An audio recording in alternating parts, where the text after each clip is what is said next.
मैं गीता कुमारी जमशेदपुर बरकस कॉलेज से political science department. मेरा आज का टॉपिक है स्विस न्यायपालिका। इससे पहले हम लोगों ने स्विट्ज़रलैंड के कार्यपालिका विधायिका पढ़ चुके हैं। अब स्विट्ज़रलैंड की न्यायपालिका पर हम लोग चर्चा करेंगे, जिसमें हम लोग स्विट्ज़रलैंड की न्यायपालिका की रचना कैसे होती है, उसमें कितने न्यायाधीश होते हैं, उनकी योग्यताएं क्या क्या होती है, इसमें क्षेत्राधिकार क्या है उनका। इसके अलावा स्विस संघीय सर्वोच्च न्यायालय की अमेरिकी सर्वोच्च न्यायालय से तुलना भी हम लोग पढ़ेंगे। तो आज स्टार्ट करते हैं स्विट्ज़रलैंड की न्यायपालिका, जिसको संघीय सर्वोच्च न्यायालय कहा जाता है। स्विट्ज़रलैंड में प्रत्यक्ष लोकतंत्र है। भारत और अमेरिका की भांति संघीय शासन प्रणाली है।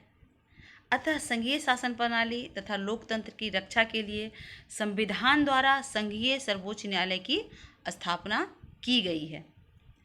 ये संघीय सर्वोच्च न्यायालय नए संविधान, जो 1999 में जो संविधान बना था, उस संविधान के अनुसार वहाँ के सर्वोच्च न्यायालय का नाम क्या है? संघीय सर्वोच्च न्यायालय।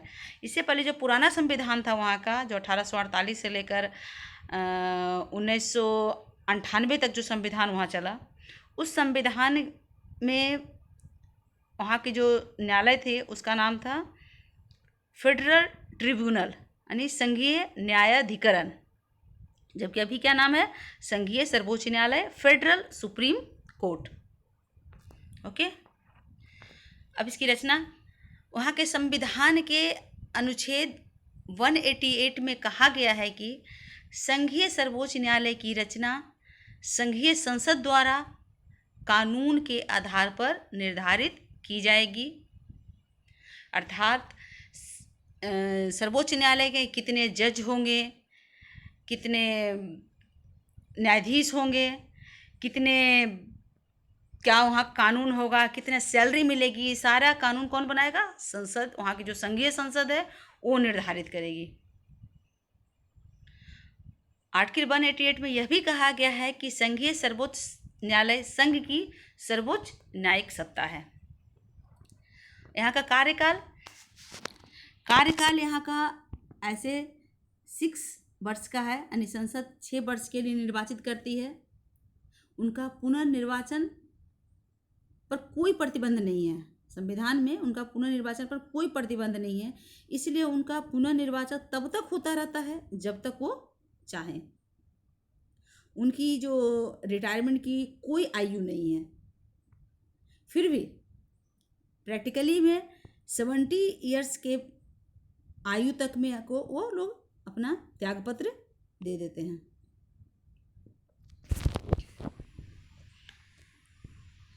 अब आते हैं उसकी योग्यता, क्वालिफिकेशन में। योग्यता के संबंध में भी संविधान में कोई प्रावधान नहीं है, उसमें कुछ नहीं लिखा हुआ है, मौन है इस पर। लेकिन कोई भी स्विस नागरिक जो प्रतिनिधि सभा के लिए चुने जाने की योग्यता रखता हो, वो संघीय न्यायाधीश के पद पर निर्वाचित हो सकता है। ठीक है।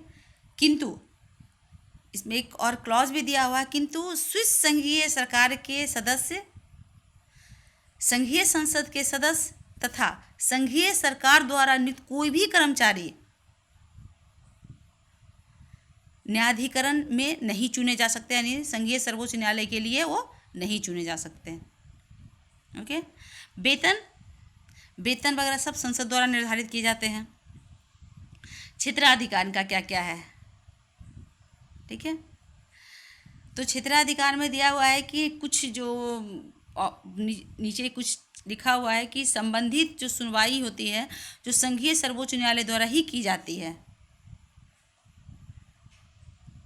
तो पहला क्या है? संघीय कानून,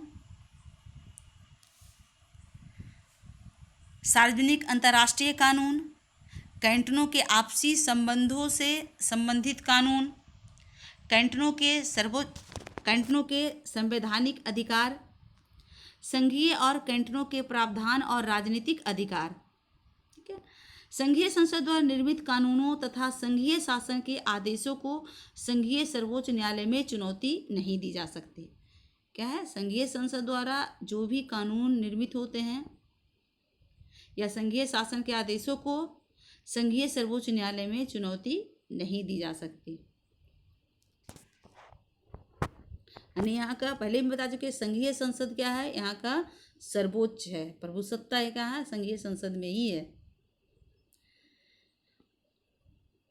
एक क्या है इसका क्षेत्राधिकार में? आंशिक न्याय पुनर्विलोकन। यहाँ का अधिकार क्या है सर्वोच्च न्यायालय का? आंशिक न्यायिक पुनर्विलोकन यानी पार्शियल जुडिशियल रिव्यू।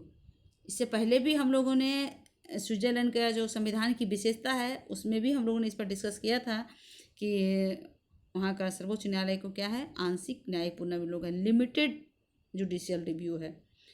तो उसमें क्या है कि स्विस न्यायालय को संघीय कानून को पुनर्विलोकन करने का अधिकार नहीं है। ठीक है, संघीय कानूनों को पुनर्विलोकन करने का अधिकार नहीं है, जबकि राज्य द्वारा यानी कैंटनों द्वारा बनाए गए कानूनों को पुनर्विलोकन करने का अधिकार है। जनरली क्या है, भारत में अमेरिका का जो सर्वोच्च न्यायालय है उनको पूर्ण रूप से न्यायिक पुनर्विलोकन है।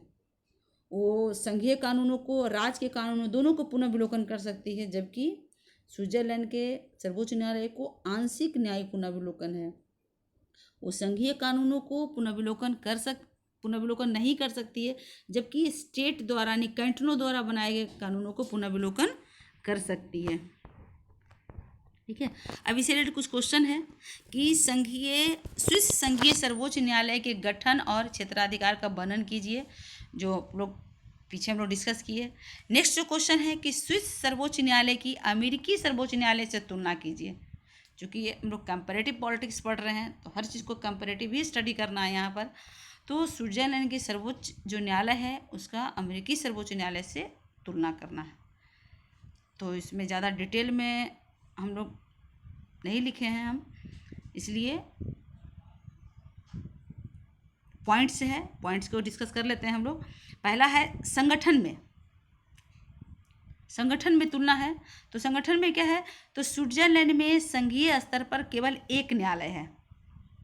अभी जो हम लोग पढ़े हैं तो स्विट्जरलैंड में क्या है, संघीय स्तर पर केवल एक न्यायालय है, जबकि मतलब कहने मतलब इसका कोई निम्न न्यायालय इसके न्यायालय नहीं है। जबकि अमेरिका में संघीय स्तर पर एक श्रृंखलाबद्ध संगठन है जिसमें शीर्ष पर सर्वोच्च न्यायालय, नीचे सर्किट न्यायालय, बस जिला न्यायालय है, जिसमें हम लोग पहले भी पढ़ चुके हैं। सर्वोच्च न्यायालय, अमेरिका के सर्वोच्च न्यायालय में हम लोग स्टडी कर चुके हैं। 3 स्तर पर वहाँ के न्यायपालिका काम करते हैं, 3 स्तर है वहाँ। ठीक है, ऊपर सबसे ऊपर शीर्ष पर जो सर्वोच्च न्यायालय है, उसके नीचे सर्किट न्यायालय है, और उससे नीचे क्या हो गया, सबसे लोएस्ट क्या हो गया, जिला न्यायालय। जबकि स्विट्जरलैंड में संघीय स्तर पर केवल एक न्यायालय है, उसके नीचे कोई न्यायालय नहीं है। ठीक है, दूसरे पर आते हैं आकार में। तो स्विस संघीय न्यायालय में अमेरिकी सर्वोच्च न्यायालय की तुलना में न्यायाधीशों की संख्या बहुत ज़्यादा है। ठीक है, नेक्स्ट पॉइंट है नियुक्ति। तो नियुक्ति कौन करते हैं? स्विट्जरलैंड के सर्वोच्च न्यायालय के जो न्यायाधीश होते हैं उनकी नियुक्ति कौन करते हैं? संघीय संसद करती है, जबकि अमेरिका में राष्ट्रपति सीनेट की स्वीकृति से नियुक्ति करता है।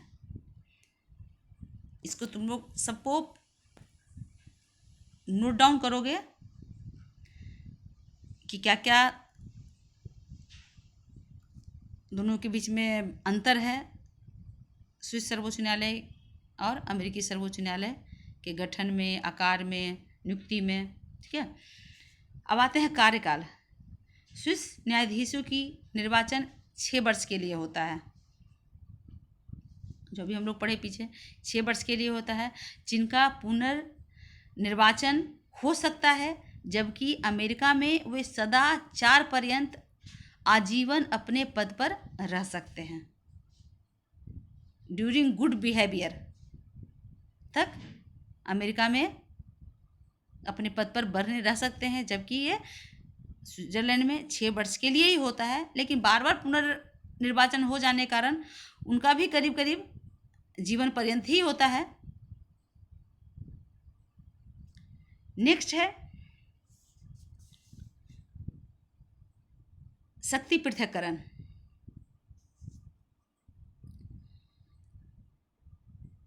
तो स्विस संघीय सर्वोच्च न्यायालय संघीय सभा के नियंत्रण में रहकर अपना कार्य करती है, जबकि अमेरिका में सर्वोच्च न्यायालय कांग्रेस से स्वतंत्र रहकर कार्य करती है।